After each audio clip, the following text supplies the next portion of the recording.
Hello everyone, मैं अंशुल गोयल स्वागत करता हूं आप सभी का संज्ञान क्लासेस के इस प्रैक्टिस सेशन में। दोस्तों, एक बार फिर हम एक आपके लिए लेकर आए हैं एक ऐसा प्रैक्टिस सेशन जिसमें आपको मिलेंगे सीडीपी के आज यूनिट सेकंड यानी कि अधिगम के कुछ 20 क्वेश्चंस, ऐसे क्वेश्चंस जो प्रीवियस एग्जाम में पूछे गए हैं और कुछ इम्पॉर्टेंट ऐसे क्वेश्चंस जो आने वाले एग्जाम्स में पूछे जा सकते हैं। आई होप आप सभी ने हमारी इससे पहले वाली डेवलपमेंट वाली वीडियो देख ली होगी और उससे आपको काफ़ी हेल्प मिली होगी। मैं आशा करता हूँ कि आप सभी ने हमारा चैनल सब्सक्राइब किया है। अगर नहीं किया है और आपको हमारा सेशन पसंद आता है तो please like share and subscribe ज़रूर करें। और अगर इस वीडियो में कोई भी डाउट रहता है किसी क्वेश्चन में तो कमेंट सेक्शन में लिखकर ज़रूर बताएं। आगे बस बिना देर करे बढ़ते हैं आगे। हमारा आज का फर्स्ट क्वेश्चन है, थॉर्नडाइक का अधिगम सिद्धांत किस नाम से जाना जाता है। देखिए, आगे बढ़ने से पहले मैं एक बात और भी आपसे कहूँगा कि इस वीडियो में 20 क्वेश्चंस हैं और उन 20 में से आप कितने क्वेश्चन सही कर पा रहे हैं ये कमेंट सेक्शन में लिखकर ज़रूर बताएं। पहला क्वेश्चन, थॉर्नडाइक का अधिगम सिद्धांत किस नाम से जाना जाता है। सूर्य अंतर्दृष्टि का सिद्धांत, पुनर्बलन का सिद्धांत, तलरूप का सिद्धांत या प्रयत्न एवं भूल का सिद्धांत। तो देखिए, थॉर्नडाइक ने जो सिद्धांत दिया था, सूर्य अंतर्दृष्टि का सिद्धांत किसने दिया था? कोहलर ने। गेस्टाल्टवादी थे, इन्होंने चिंपैंजी पर प्रयोग किया था। पुनर्बलन का सिद्धांत किसने दिया था? हल ने दिया था। तलरूप का सिद्धांत भी नहीं कहते, थॉर्नडाइक के सिद्धांत को क्या कहते हैं? प्रयत्न एवं भूल का सिद्धांत, trial and error theory. Thorndike ने प्रयास एवं भूल का सिद्धांत दिया था, जो किस थ्योरी पर बेस है? एसआर थ्योरी पर ये बेस है। स्टिमुलस रेस्पॉन्स थ्योरी भी किसने दी थी? थॉर्नडाइक ने ही दी थी। उद्दीपक अनुक्रिया सिद्धांत, बिल्ली पर इन्होंने प्रयोग किया था। नेक्स्ट बढ़ते हैं आगे। सेकंड क्वेश्चन है हमारा, थॉर्नडाइक का सीखने का मुख्य नियम नहीं है। थॉर्नडाइक ने सीखने के 3 मुख्य नियम दिए थे, प्राइमरी लॉज। हमें यह बताना है कि उन 3 में से कौन सा नहीं है। फर्स्ट, तत्परता का नियम, लॉ ऑफ रेडीनेस, बिल्कुल मुख्य नियम है। अभ्यास का नियम, लॉ ऑफ प्रैक्टिस या लॉ ऑफ एक्सरसाइज भी बोल देते हैं, बिल्कुल मुख्य नियम है। प्रभाव का नियम यानी कि लॉ ऑफ इफेक्ट, ये भी मुख्य नियम है। कौन सा नहीं है? परिणाम का नियम, कोई भी थॉर्नडाइक का नियम नहीं है। थॉर्नडाइक ने 3 मुख्य नियम दिए थे, तत्परता का नियम, अभ्यास का नियम और प्रभाव का नियम। ठीक है, नेक्स्ट बढ़ते हैं आगे। हमारा आज का थर्ड क्वेश्चन है, अधिगम को प्रभावित करने वाला कारक है। The factor affecting learning is. अधिगम को कौन सा कारक प्रभावित करता है? वातावरण, थकान व ऊब, आयु व परिपक्वता या उपयुक्त सभी। बिल्कुल बहुत आसान सा क्वेश्चन। अधिगम को क्या प्रभावित करेगा? वातावरण भी प्रभावित करता है, थकान व ऊब भी प्रभावित करते हैं, आयु और परिपक्वता यानी कि मैच्योरिटी भी प्रभावित करती है। तो आंसर कौन सा हो जाएगा? उपयुक्त सभी, all of the above. Next question number fourth, अंग्रेजी पाठ सीखने का गणित सीखने पर कोई प्रभाव नहीं पड़ता हो तो उसे कहते हैं। देखिए, बहुत इंपॉर्टेंट टॉपिक है ये वाला। अधिगम स्थानांतरण से क्वेश्चन लिया हुआ है, ट्रांसफर ऑफ लर्निंग से। क्वेश्चन में क्या कह रहे हैं कि अंग्रेजी सीखने का गणित पर कोई भी प्रभाव नहीं पड़ रहा। अगर एक अधिगम का दूसरे अधिगम पर यानी कि एक सिचुएशन का दूसरी सिचुएशन पर कोई भी इफेक्ट ना पड़े तो उसे क्या कहते हैं? हमें ये बताना है। अनुकूल अंतरण, नकारात्मक, प्रतिकूल या शून्य। देखिए, मेनली 3 टाइप्स के होते हैं, सकारात्मक, नकारात्मक और शून्य। सकारात्मक अंतरण में क्या होता है? पॉजिटिव ट्रांसफर में अगर एक सीखना दूसरे सीखने में हेल्प करता है, एक सिचुएशन दूसरी सिचुएशन को सीखने में हेल्प कर रही है, तो वो क्या हो जाएगा? Positive transfer. अगर एक लर्निंग दूसरे लर्निंग में बाधा बन रही है, हिंड्रेंस बन रही है, रुकावट बन रही है, उसे रोक रही है, तो वो क्या हो जाएगा? Negative transfer. और अगर एक लर्निंग दूसरे को ना तो हेल्प कर रही है ना हिंड्रेंस बन रही है, कोई भी किसी भी तरीके का प्रभाव नहीं पड़ रहा, तो उसे क्या कहेंगे? शून्य अंतरण। तो हमारा इसका आंसर क्या हो जाएगा? जीरो ट्रांसफर, शून्य अंतरण। नेक्स्ट क्वेश्चन नंबर फिफ्थ, ये भी अधिगम के स्थानांतरण से क्वेश्चन है। संस्कृत सीखने के बाद हिंदी सीखना सरल हो जाता है, तो यह एक अधिगम की किस श्रेणी में आता है? धनात्मक, सहायक, पूरक या उपयुक्त सभी। संस्कृत के बाद हिंदी सरल हो रहा है, मतलब संस्कृत हिंदी को हेल्प कर रही है। और अगर एक लर्निंग दूसरे को हेल्प करती है तो उसे क्या कह देते हैं? पॉजिटिव ट्रांसफर यानी कि धनात्मक अंतरण। Option A is correct. Next question number 6, भोजन, पैसा, प्रशंसा आदि क्या है? पुनर्बलन से यह क्वेश्चन है। भोजन, पैसा, प्रशंसा क्या है? सामाजिक पुनर्बलन, धनात्मक पुनर्बलन, ऋणात्मक पुनर्बलन या क्रियात्मक पुनर्बलन? देखो, सामाजिक पुनर्बलन वो होगा कि जो हमें समाज से मिलता है। भोजन, पैसा, प्रशंसा आदि, जब भी पुनर्बलन का क्वेश्चन आता है इस तरीके का, आपको सबसे पहले ध्यान देना है धनात्मक और ऋणात्मक पर, पॉजिटिव एंड नेगेटिव पर। पॉजिटिव रेनफोर्समेंट क्या होता है कि जब हम किसी को कोई चीज़ देते हैं, प्रदान करते हैं, और नेगेटिव रेनफोर्समेंट क्या होता है कि जब हम किसी से कोई चीज़ वापस लेते हैं, उसके सामने से हटा देते हैं, उसके डर को ख़त्म करते हैं, वो क्या हो जाएगा? ऋणात्मक। अब भोजन, पैसा, प्रशंसा ये किसी और से मिलती हैं, हमें देते हैं हम, तो वो क्या हो जाएगा? धनात्मक पुनर्बलन, पॉजिटिव रेनफोर्समेंट। ठीक है। नेक्स्ट क्वेश्चन नंबर 7, शास्त्रीय अनुबंधन सिद्धांत के प्रतिपादक कौन है? Who is the father of classical conditioning theory? शास्त्रीय अनुबंधन किसने दिया था? पेवलव ने, स्किनर ने, थॉर्नडाइक ने या वॉटसन ने? तो शास्त्रीय अनुबंधन किसने दिया था? पावलव ने, आईपी पेवलव ने। इन्होंने किस पर प्रयोग किया था? कुत्ते पर इन्होंने प्रयोग किया था, और ये भी किस पर बेस्ड थी? एसआर थ्योरी पर ये बेस्ड थी। नेक्स्ट क्वेश्चन नंबर 8, एक बालक गर्म स्टोव को छूता है जिससे उसका हाथ जल जाता है, जिसे दोबारा वह उस स्टोव को नहीं छूता है, बालक का यह व्यवहार कहलाता है। क्वेश्चन क्या है कि एक बच्चे ने एक गर्म स्टोव को छू लिया, और जब उसका हाथ जल गया तो बच्चा वो दोबारा नहीं छुएगा स्टोव को। अब बच्चा समझ गया कि स्टोव से मेरा हाथ जल सकता है, तो बालक का यह व्यवहार क्या कहलाता है? ये बताना है। अनुभव, अधिगम, परिपक्वता या वृद्धि? अब देखिए, इसमें एक बात समझने वाली है कि बालक ने छुआ, उसके बाद उसे पता लग गया कि इससे हाथ जल जाता है, वो दोबारा कभी नहीं छुएगा। दोबारा कभी नहीं छुएगा का मतलब क्या है कि उसके व्यवहार में क्या हुआ? स्थायी परिवर्तन हो गया, परमानेंट चेंज हो गया बिहेवियर में। कभी नहीं छुएगा मतलब परमानेंट चेंज हो गया, और परमानेंट चेंज इन व्यवहार, परमानेंट चेंज इन बिहेवियर क्या कहलाता है? अधिगम कहलाता है, लर्निंग कहलाती है। तो आंसर क्या होगा? Option number B. Next question number 9, सीखने की प्रक्रिया में होता है, in the process of learning happen, सीखने में क्या होता है? व्यवहार परिवर्तन, अनुभव, अभ्यास या ये सभी? अब देखिए, सीखने की प्रक्रिया में क्या होता है? व्यवहार परिवर्तन होता है, हमने अभी अभी समझा, लेकिन इसके साथ साथ में हमें अनुभव भी मिलता है और अभ्यास भी हम इसमें करते हैं। तो प्रक्रिया में की बात हो रही है। अगर कहते कि सीखना क्या होता है तो व्यवहार परिवर्तन हो जाता है, लेकिन प्रोसेस में तीनों चीज़ होती हैं, व्यवहार में भी परिवर्तन होता है, अनुभव भी मिलता है और अभ्यास भी होता है। आंसर क्या हो जाएगा? सभी, ऑल। नेक्स्ट क्वेश्चन नंबर 10, पेवलव के प्रयोग में भोजन है, फूड इज यूज्ड इन पेवलव। बहुत अच्छा क्वेश्चन है, अच्छे लेवल का क्वेश्चन है। पेवलव ने 3 मेन टर्म दी थी, UCS, UCR and CS. UCS means unconditioned stimulus, बिना किसी कंडीशन के अगर स्टिमुलस मिल रहा है, लालच मिल रहा है, तो वो क्या हो जाएगा? Unconditioned stimulus.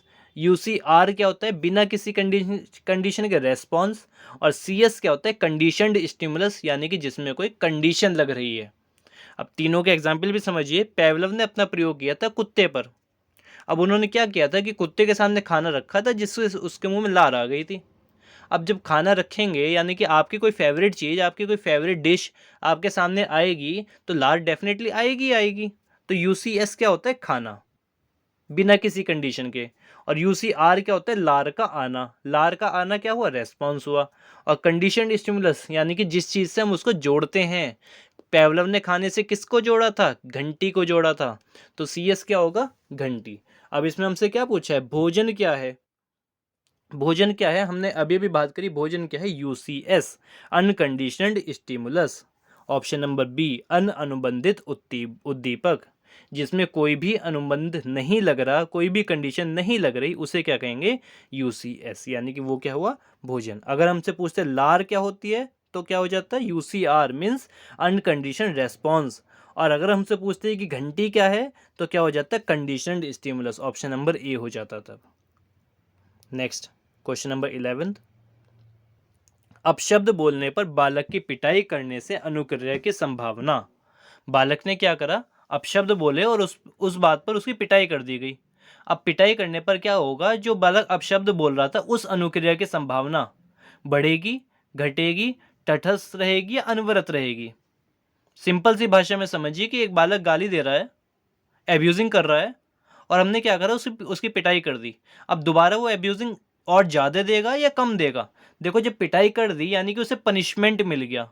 अब जब पनिशमेंट, और पनिशमेंट हमेशा क्या करता है, चाहे पॉजिटिव पनिशमेंट हो या निगेटिव पनिशमेंट हो, वो बिहेवियर को डिक्रीज करेगा।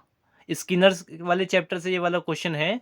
स्किनर ने दो मेन टर्म्स दी थी, रेनफोर्समेंट एंड पनिशमेंट। रेनफोर्समेंट यानी कि पुनर्बलन क्या करता है, बिहेवियर को इंक्रीज करता है, व्यवहार को बढ़ाता है, अनुक्रिया को बढ़ाता है। और पनिशमेंट क्या करता है, चाहे पॉजिटिव हो चाहे नेगेटिव हो, बिहेवियर को डिक्रीज करेगा, अनु को घटाएगा। तो कौन सा हो जाएगा, ऑप्शन नंबर बी, घट जाती है, डिक्रीज हो जाती है। नेक्स्ट क्वेश्चन नंबर 12, स्किनर ने प्रयोग किया था, बहुत आसान सा क्वेश्चन है। स्किनर ने किस पर प्रयोग किया था, चूहे व कबूतरों पर। कुत्ते पर किसने किया था, पावलव ने किया था। चिंपैंजी पर कोहलर ने किया था। और बंदर पर किसने किया था, बंदर पर भी कोहलर ने किया था। वनमानुष बोल देते हैं, बंदर कह देते हैं, लेकिन चिंपैंजी था वो। ठीक है। नेक्स्ट क्वेश्चन नंबर 13, थॉर्नडाइक द्वारा प्रतिपादित अधिगम के मुख्य नियम कितने हैं। क्वेश्चन नंबर 2 भी हमने पढ़ा था, उसमें नाम पढ़े थे हमने, इसमें केवल संख्या बतानी है। थॉर्नडाइक ने अधिगम के कितने मुख्य नियम दिए थे, प्राइमरी लॉज किसने दिए थे, 3। प्राइमरी लॉज कितने थे थॉर्नडाइक के, 3। कौन कौन से, अभ्यास का नियम, तत्परता का नियम और प्रभाव का नियम। नेक्स्ट क्वेश्चन नंबर 14, जिस प्रक्रिया में व्यक्ति दूसरों के व्यवहार को देखकर सीखता है, ना कि प्रत्यक्ष अनुभव के द्वारा, उसे कहा जाता है। अच्छा क्वेश्चन है, एग्जाम में आया हुआ क्वेश्चन है। क्वेश्चन क्या पूछ रहा है, जिस प्रोसेस में, the process in which a person learns by observing the behaviour, मतलब दूसरों के व्यवहार को देखकर सीख रहा है, वो ऑब्जर्व करके सीख रहा है। तो ऑब्जर्व करके सीखने को क्या कहेंगे हम, किसके व्यवहार को ऑब्जर्व कर रहा है, वो किसी दूसरे के। और जब किसी दूसरे की बात करते हैं तो वहां पर क्या हो जाता है, सामाजिक अधिगम, सोशल लर्निंग। किसने दिया था ये, अल्बर्ट बंडूरा ने दिया था, सामाजिक अधिगम। इसका एक एग्जाम्पल भी आपको दे रहा हूं, उससे एकदम क्लियर हो जाएगा। क्लास में आपके 30 स्टूडेंट्स बैठे हैं। अब वो क्या कर रहे हैं, 30 के 30 स्टूडेंट बहुत ज़्यादा शोर मचा रहे हैं, बहुत ज़्यादा क्लास में डिस्टर्बेंस कर रहे हैं। आपने क्या करा, किसी एक स्टूडेंट को उठाया और उसकी पिटाई कर दी। अब एक स्टूडेंट की पिटाई होने के बाद क्या होगा, पूरी क्लास चुप हो जाएगी और ज़्यादा शोर मचाएगी, पूरी क्लास चुप हो जाएगी। मतलब आपने केवल एक स्टूडेंट को पनिशमेंट दिया और उसे देखकर बाकी सब सीख गए। सामाजिक अधिगम हो गया, ऑब्जर्व करके सीख गए। तो वहां पर क्या होगा, सामाजिक अधिगम, अल्बर्ट बंडूरा के द्वारा ये दिया गया है। नेक्स्ट क्वेश्चन नंबर 15, अधिगम वक्र में पठार किसके कारण होता है, what is the plateauing in the learning curve due to. Reason क्या होता है उसका, प्रेरणा, थकान, विकास या परिपक्वता। देखो, अधिगम का पठार होता क्या है, जब सीखने में रुकावट आ जाती है।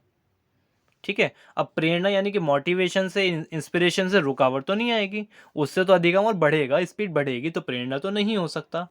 थकान हो सकता है बिल्कुल, अगर थक गए बच्चे तो रुकावट आ सकती है, उस टाइम के लिए सीखना रुक जाएगा।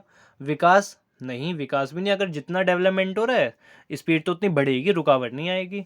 और मैच्योरिटी भी नहीं होगा, क्योंकि मैच्योरिटी मीन्स भी क्या होता है, एक संपन्नता की तरफ बढ़ना। ठीक है। तो पठार का क्या कारण होगा, थकान। नेक्स्ट क्वेश्चन नंबर 16, अधिगम में किसने प्रभाव का नियम दिया था। तीसरी बार रिपीट हो रहा है थॉर्नडाइक को क्वेश्चन, बहुत ज्यादा इंपॉर्टेंट है थॉर्नडाइक। यूपी टेट में मान के चलिए कि एक क्वेश्चन इससे आना ही आना है। प्रभाव का नियम किसने दिया था, थॉर्नडाइक ने दिया था। पेवलव ने कौन सा सिद्धांत दिया था, क्लासिकल कंडीशनिंग, शास्त्रीय अनुबंधन। पियाजे के सिद्धांत का नाम क्या था, संज्ञानात्मक विकास का सिद्धांत, principle of cognitive development. Skinner के सिद्धांत का नाम क्या था, क्रिया प्रसूत अनुबंधन का सिद्धांत, प्रिंसिपल ऑफ ऑपरेंट कंडीशनिंग। और थॉर्नडाइक के सिद्धांत का नाम क्या था, प्रयास एवं भूल का सिद्धांत, trial and error theory. Options को याद नहीं करना, समझना है। 4 ऑप्शन मिले हैं, चारों ऑप्शन को क्लियर करो। मतलब क्या कर रहे हैं हम, एक क्वेश्चन से दूसरे क्वेश्चन को रिलेट करो, रिलेट करके पढ़ो। अलग अलग चीज पढ़ोगे तो सब अलग अलग ही रहेगा, उसे रिलेट करो एक को दूसरे से। नेक्स्ट क्वेश्चन नंबर 17, निम्नलिखित में से अधिगम के लिए क्या सबसे आवश्यक है? अधिगम के लिए क्या चीज़ होनी सबसे ज़्यादा आवश्यक है? प्रेरणा, रुचि, परिपक्वता या मार्गदर्शन? सोचिए, समझिए, आंसर कीजिए। देखो, अधिगम के लिए क्या आवश्यक है? प्रेरणा, रुचि, परिपक्वता या मार्गदर्शन? जब हम अधिगम के बारे में पढ़ते हैं तो पहली चीज़ क्या होती है? Interest, Ruchi.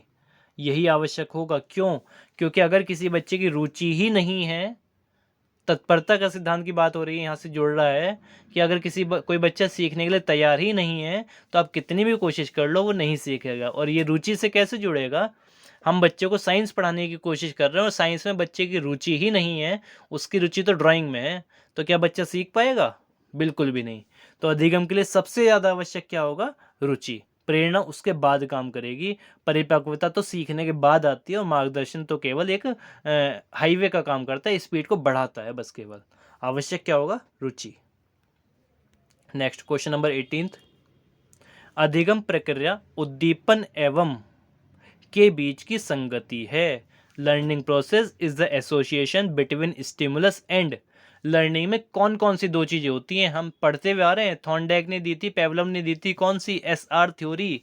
S for stimulus and R for response. तो अधिगम प्रक्रिया उद्दीपन एवं अनुक्रिया के बीच की संगति है। पशु तो कहीं से कहीं तक होगा ही नहीं, पूर्व अनुभव नहीं होगा, व्यवहार तो नहीं होगा। ठीक है, तो अधिगम प्रक्रिया में क्या आ जाएगा? अनुक्रिया और उद्दीपन। अच्छा, एक चीज यहाँ पर और बात कर लेते हैं। थॉर्नडाइक ने कौन सी थ्योरी पर बेस थी? SR थ्योरी पर। पेवलव का सिद्धांत किस पर बेस था? SR थ्योरी पर। और स्किनर का सिद्धांत किस पर बेस था? RS थ्योरी पर। उनका सिद्धांत इनसे अपोजिट था। Response stimulus. ठीक है, पहले क्रिया होगी फिर उद्दीपन मिलेगा। Next question number 19th। अधिगम के स्थानांतरण से क्वेश्चन है ये वाला भी। स्कूटर चलाने वाले व्यक्ति द्वारा कार चलाना सिखाते समय उसके पूर्व अनुभवों का सहायक होना। ध्यान दीजिए, सहायक होना। When a person riding a scooter learns to drive a car, his previous experience help him. Help कर रहे हैं उसके पूर्व अनुभव। तो किस प्रकार के अधिगम अंतरण का उदाहरण होगा? मुझे नहीं लगता कि अब शायद किसी को दिक्कत होगी इसमें। हेल्प कर रहा है तो हेल्प किस में करता है? धनात्मक अंतरण में करता है। कोई सोचने वाली बात है ही नहीं बिल्कुल। आंसर क्या हो जाएगा? Positive transfer. बाकी चारों भी समझ लेते हैं। ऊर्ध्वाधर स्थानांतरण, अपवर्ड ट्रांसफर क्या होता है कि अगर हम छोटे लेवल से बड़े लेवल का सीखते हैं, अगर 3rd क्लास का सीखा होगा 5th क्लास में हेल्प कर रहा है तो वो क्या हो जाएगा? ऊर्ध्वाधर स्थानांतरण। द्विपार्श्विक में क्या हो जाता है कि अगर राइट हैंड लेफ्ट हैंड की हेल्प कर रहा है, राइट हैंड लेफ्ट का होता है ये वाला, बायलेटरल ट्रांसफर होगा। क्षैतिज अंतरण कौन सा होगा? मतलब टाइपिंग मिस्टेक है ये वाली, क्षैतिज है ये वाला। क्षैतिज अंतरण क्या होता है? एक ही लेवल पर अगर एक सब्जेक्ट दूसरे सब्जेक्ट में हेल्प कर रहा है, साइंस मैथ में हेल्प कर रही है या मैथ साइंस में हेल्प कर रहा है, तो वो क्या हो जाएगा? क्षैतिज अंतरण। तो ये कौन सा हो जाएगा? धनात्मक अंतरण। हेल्प करना सब किस में आ जाएगा? धनात्मक में। और धनात्मक के ही ये तीनों पार्ट हैं। ठीक है, नेक्स्ट क्वेश्चन नंबर 20 और आज की क्लास का लास्ट क्वेश्चन है। इसके बाद सभी को कमेंट सेक्शन में ज़रूर बताना है कि उनके कितने क्वेश्चन ठीक हुए हैं। और इस वीडियो को अपने फ्रेंड्स में भी शेयर कीजिए, क्योंकि शायद आपके एक शेयर से उन लोगों का भी कुछ फ़ायदा उन्हें मिल जाए, आने वाले यूपी टेट में कुछ अच्छा स्कोर हो जाए। क्वेश्चन नंबर 20 है, निम्न में से कौन सा अधिगम वक्र नहीं है? Which of the following is not a learning curve. हमने अधिगम के वक्र 4 प्रकार के पढ़े हैं। कौन कौन से वक्र पढ़े हैं? 4। सरल रेखीय वक्र, उत्तल वक्र, अवतल वक्र और मिश्रित वक्र। Straight line curve, convex curve, concave curve and mixed shaped curve. तो हमने कॉनकेव भी पढ़ा है, मिक्स्ड भी पढ़ा है और कॉन्वेक्स भी पढ़ा है, लेकिन वर्टिकल नहीं पढ़ा, लंबवत नहीं पढ़ा। तो कौन सा नहीं होगा? लंबवत नहीं होगा। बाकी अवतल भी होता है। अवतल वक्र कौन सा होता है? पॉजिटिव भी बोल देते हैं इसे। उत्तल भी होता है, उत्तल को नेगेटिव बोल देते हैं। और मिश्रित भी हो जाता है, जिसे हम क्या बोल देते हैं? S shaped curve. लंबवत नहीं होता बस। तो correct answer is option number D. आज की क्लास में हमने डिस्कस किए हैं 20 क्वेश्चंस। आई होप आपके ज़्यादा से ज़्यादा क्वेश्चन सही हुए होंगे। अगर किसी क्वेश्चन में डाउट है तो कमेंट सेक्शन में लिखकर हमें ज़रूर बताएं। और हमारी वीडियो में आप और क्या चाहते हैं, क्या हम और बेटर कर सकते हैं, वो भी आप सजेशन हमें कमेंट सेक्शन में दे सकते हैं। चलिए आज के लिए इतना ही। Thank you. Have a nice day.